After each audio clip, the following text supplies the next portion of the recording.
মাছের তরকারি। তো দেখুন তরকারিটা আমি ঘরোয়া পদ্ধতিতে বাড়িতেই বানিয়েছি। কত সুন্দর হয়েছে, কালারটাও দেখুন কত সুন্দর এসছে। তো আপনারাও এরকমভাবে বানাবেন।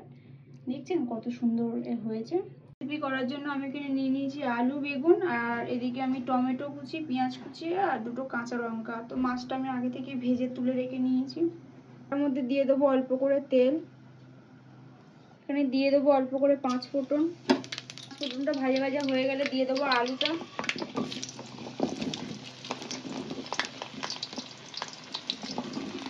একটু ভাজা ভাজা করে নেব। এবারে দিয়ে দেবো পেঁয়াজ কুচিটা। দিয়ে একটু নাড়াচাড়া করে নেব। করে আমি 2-3 মিনিটের জন্য ঢাকা দিয়ে রাখবো। 2-3 মিনিট পর আবার খুলে নিলাম, নিয়ে একটু নাড়াচাড়া করে নেব।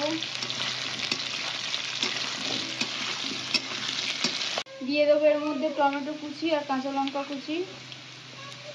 দিয়ে দেবো 1 চামচ পরিমাণে নুন। নুনটা স্বাদ মতন বুঝেই দেবে। একটু নাড়াচাড়া করে নিই। দিয়ে দেবো 1/2 চামচের মতন হলুদ গুঁড়ো, 1 চামচ লঙ্কার গুঁড়ো দিয়ে নাড়াচাড়া করে দেবো। যেহেতু আমি বড় চামচ বলে আমি 1/2 চামচ করেই দিয়েছি। দেবো কোচানো বেগুনটা দিয়ে আবারও একটু নাড়াচাড়া করে দেবো। যেহেতু আমার এখানে মশলাটা কষানো হয়ে গেছে। এখানে মশলা কষানো হয়ে গেছে। তো এখানে আমি পরিমাণ মতন জল দেবো। বেশি জল দিলে না সব কিছু ভিজে যেতে পারে, তাই আমি পরিমাণ মতন জল দেবো।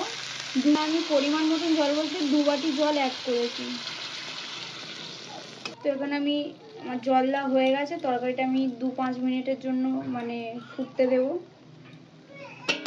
তো 5 মিনিট পর আমি খুললাম। তো এর মধ্যে আমি একে একে মাছগুলোকে দিয়ে দেবো। একটু মানে মাছগুলোকে ঝোলের মধ্যে চুবিয়ে দেবো যাতে ভিতরটা ভালোভাবে হয়। তো এখানে আমার তরকারি হয়ে গেছে। তো দেখো কত সুন্দর কালার এসছে।